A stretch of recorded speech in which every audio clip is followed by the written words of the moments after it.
Viewers, welcome to PRK news. నేను మీ ఫాతిమా. ఈ రోజు మనతో పాటు అయితే ఉన్నారు ఒక స్పెషల్ గెస్ట్ అండి. హ్యాపీ కాయిన్ సంస్థకు సంబంధించి ఫౌండర్ అండ్ సీఈఓ వాసు చెల్ల గారు అయితే మనతో పాటు ఉన్నారు. సార్తో మాట్లాడి పూర్తి డీటెయిల్స్ తీసుకుందాం. అసలు ఏం మాట్లాడుతున్నానని కూడా మీకు క్యూరియాసిటీ ఉంది, సో మాట్లాడి తెలుసుకుందాం. నమస్తే అండి. నమస్తే అండి. ఎలా ఉన్నారు? బాగున్నాండి. మీరు ఎలా ఉన్నారు? బాగున్నారండి. సార్, అందరికీ ఒక క్వశ్చన్ అయితే రేజ్ అవుతుంది, అడిగేస్తున్నాను. మనకు వచ్చే సంపాదనలో ఇన్వెస్ట్మెంట్ అన్నది ఎక్కడ చేస్తే బాగుంటుంది? ఓకే, ఇప్పుడు సంపాదన ఎంత అని మీరు అనుకుంటున్నారు? అంటే 10,000 నుంచి శాలరీ ఉండొచ్చు, 1,00,000, 2,00,000, 5,00,000 పర్ మంత్ శాలరీ వచ్చేవాళ్ళు. మిడిల్ క్లాస్ నుంచి చూద్దాం. ఓకే, ఒక 20,000 నుంచి స్టార్ట్ చేద్దాం. ఓకే. సో 20,000 శాలరీ వచ్చే వాళ్ళైతే రికరింగ్ డిపాజిట్స్ బెస్ట్ ఉంటుంది. సో రికరింగ్ డిపాజిట్స్ కానీ పోస్ట్ ఆఫీస్లో కానీ. సో యాక్చువల్గా ఏంటంటే ఎవరైనా వెల్త్ క్రియేట్ చేసుకోవాలి. సో నా బ్యాంక్ అకౌంట్లో 10 లక్షలు ఉండాలి, ఒక 50 లక్షలు ఉండాలి, 1 కోటి, 2 కోట్లు, ఈవెన్ 10 కోట్లు ఉండాలంటే ద మోస్ట్ ఇంపార్టెంట్ ఏంటంటే వాళ్ళు ఫైనాన్షియల్ డెసిషన్స్ కరెక్ట్గా తీసుకోవడం అనేది వచ్చి ఉండాలి. అది చాలా ఇంపార్టెంట్. రెండోది ఫైనాన్షియల్ హ్యాబిట్స్ అనేవి కరెక్ట్గా ఉండాలి. సో ఈ రెండు ఉండి మూడోది ఏంటంటే ఎమోషనల్ కంట్రోల్ అనేది ఉండాలి. అంటే ఎవరో బయట ఆఫర్ పెట్టారు, మనం వెళ్ళి కొనేయకుండా ఆ కంట్రోల్ అనేది ఉండాలి. లేదు అంటే ఏదైనా స్టాక్ మార్కెట్లో కానీ ఎక్కడైనా డబ్బులు పోతున్నాయి, లేదంటే రియల్ ఎస్టేట్లో మొత్తం స్టక్ అయిపోయింది, అలాంటి టైంలో మనం కంగారు పడకుండా ఎమోషనల్గా డిసిషన్ తీసుకునేది ఉండాలి. లేదంటే ఇప్పుడు అమెజాన్లో కొన్ని ఆఫర్స్ వస్తూ ఉంటాయి, మనం వెళ్ళి కొనేస్తూ ఉన్నాం అనుకోండి ఏదో డిస్కౌంట్ ఇచ్చాడని.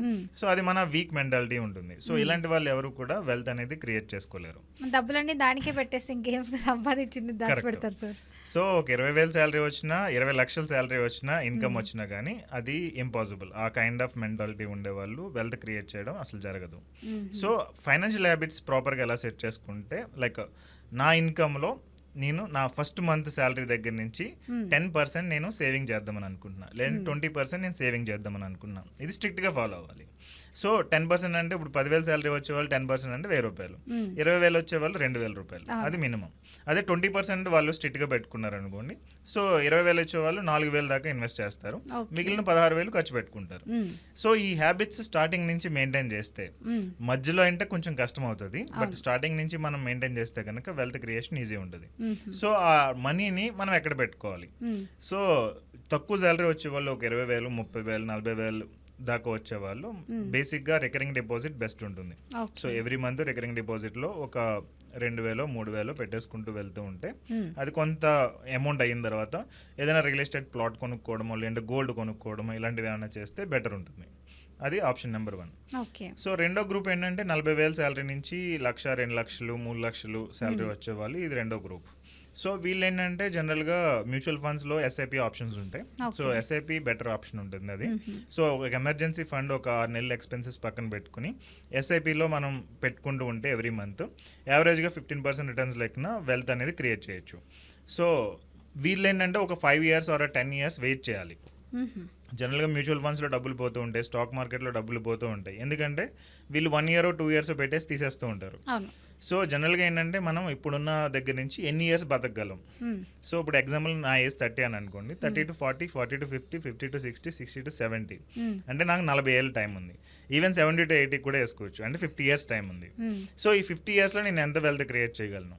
సో రిటైర్మెంట్ టైంకి ఎంత వెల్త్ క్రియేట్ చేయగలను? ఒక 20 ఇయర్స్ తర్వాత ఎంత వెల్త్ క్రియేట్ చేయగలను? సో జనరల్గా మనం చేసే మిస్టేక్ ఏంటంటే టైంని సంవత్సరాల్లో కొలుస్తాం మిడిల్ క్లాస్ పీపుల్, కానీ దాన్ని డికేడ్లో కొలాలి, అంటే 10 సంవత్సరాలు. సో ఇది కరెక్ట్గా కొలిచి మనం ఇన్వెస్ట్మెంట్స్ చేస్తే నెక్స్ట్ 10 ఇయర్స్లో నా దగ్గర డబ్బులు ఎంత ఉండాలి అని ఇన్వెస్ట్ చేస్తే కనుక వెల్త్ క్రియేషన్ చాలా ఈజీ ఉంటుంది. సో వచ్చే సాలరీలో ఒక 10% అయినా, ఒక 20% అయినా కానీ హాఫ్ ద అమౌంట్ ఎస్ఐపి చేసుకోవాలి. సో ఎగ్జాంపుల్ ఒక 40,000 వచ్చేవాళ్ళు ఎస్ఐపి అంటున్నారు. అసలు ఎస్ఐపి అంటే ఏంటండి? ఎస్ఐపి అంటే మ్యూచువల్ ఫండ్స్లో మనం ఇన్వెస్ట్ చేసే అమౌంట్ అనేది. సో మంత్లీ ఇంత అమౌంట్ అని చెప్పి మనం ఎస్ఐపి వేలో కట్ అవుతూ ఉంటుంది. సో ఎస్ఐపి చేయాలంటే మనం ఒక మ్యూచువల్ ఫండ్ అకౌంట్ ఓపెన్ చేయాలి. ఓపెన్ చేసి ఒక బ్యాంక్ అకౌంట్కి మనది ఉంటుంది కదా, దానికి కనెక్ట్ చేస్తాం. సో దీని నుంచి దీనికి వెళ్తుంది, మ్యూచువల్ ఫండ్కి వెళ్తుంది. మ్యూచువల్ ఫండ్స్ నుంచి విత్డ్రా చేసినప్పుడు మళ్ళీ మన బ్యాంక్ అకౌంట్కి వస్తుంది. సో ఇది మనం ప్రాపర్గా సెట్ చేసుకుంటే మధ్యలో ఇంకెవరు ఉండరు కాబట్టి మన మనీ అనేది సెక్యూర్ ఉంటుంది. నెక్స్ట్ ఈ ఎస్ఐపి చేసే కంపెనీస్ అన్ని కూడా ఐసిఐసి కానీ, హెచ్డిఎఫ్సి కానీ, ఎల్ఐసి కానీ ఇవన్నీ ఉంటాయి. సో ఈ కంపెనీలు మార్కెటింగ్ ఎక్కువ చేసుకోవు, ఎందుకంటే దీని మీద మధ్యలో ఎవరికి కమిషన్స్ ఎక్కువ వెళ్ళవు. సో హార్డ్లీ ఒక 1%, 2% అలా వెళ్తూ ఉంటుంది అంతే, లెస్ దెన్ 1% యాక్చువల్ చెప్పుకోవాలంటే. అందుకని చెప్పి ఎవరు ప్రమోట్ చేయరు. సో ఒక మంచి మ్యూచువల్ ఫండ్ డిస్ట్రిబ్యూటర్ని కానీ ఫైనాన్షియల్ కన్సల్టెంట్ని కానీ మీట్ అయ్యి ఆ ఇన్వెస్ట్మెంట్స్ అన్ని స్టార్ట్ చేసుకుని ఓ 5 years, 7 years, 10 years చేసుకుంటే అది వెల్త్ క్రియేషన్కి హెల్ప్ అవుతుంది. ఓకే. నెక్స్ట్ వచ్చేటప్పటికి రిచ్ పీపుల్ లైక్ 3 lakh నుంచి 20 lakh ఆర్ 30 lakh ఈ సెగ్మెంట్ వచ్చేటప్పటికి మ్యూచువల్ ఫండ్స్ లో వెల్త్ క్రియేషన్ అనేది అప్ టు 3 crore దాకా చేయొచ్చు. అంటే నేను అనలైజ్ చేస్తున్న క్లయింట్స్ని బట్టి, నేను వర్క్ చేస్తున్న క్లయింట్స్ని బట్టి చెప్తున్నాను. సో అప్ టు 3 కోట్లు అయ్యేదాకా కూడా మ్యూచువల్ ఫండ్స్ని దాటి వెళ్ళకూడదు. సో 3 కోట్లు దాటిన తర్వాత చాలా ఆప్షన్స్ ఉంటాయి. పిఎంఎస్ అని ఉంటుంది, పోర్ట్ఫోలియో మేనేజ్మెంట్ సర్వీస్ అని. మినిమం ఇన్వెస్ట్మెంట్ 50 లక్షలు ఉండాలి దానిలోకి. సో 3 కోట్లు దాటిన తర్వాత 50 లక్షలు వచ్చిన తర్వాత ఆ 50 లక్షలని దీనిలో పెట్టచ్చు. ఈ 3 కోట్లలో 50 లక్షలు పెట్టకూడదు. సో పిఎంఎస్ ఒకటి ఉంటుంది, ఏఎఫ్ అని ఇంకోటి ఉంది.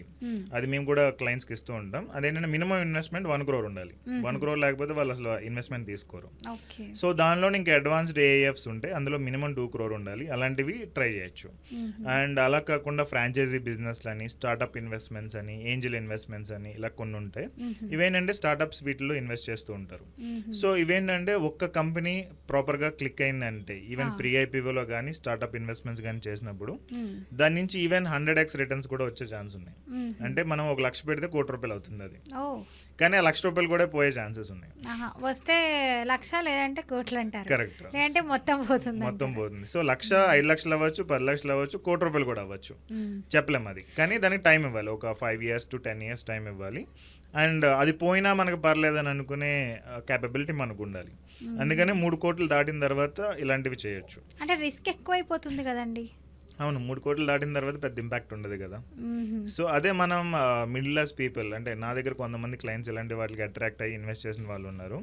వీళ్ళకి మొత్తం ఇన్వెస్ట్మెంట్స్ ఆపేసి మొత్తం మ్యూచువల్ ఫండ్స్ కూడా తీసేసి కంప్లీట్గా నేను ఇంకేది చేయను అనే భయంలోకి వెళ్ళిపోయారు. సో అందుకని చెప్పి ఇది మిడిల్ క్లాస్ పీపుల్కి సూట్ కాని ఇన్వెస్ట్మెంట్స్ మాట. సో కొంచెం డబ్బులు బాగా ఉన్న వాళ్ళు, డబ్బులు పోయినా పర్లేదని అనుకునే వాళ్ళు, సో అది బెస్ట్.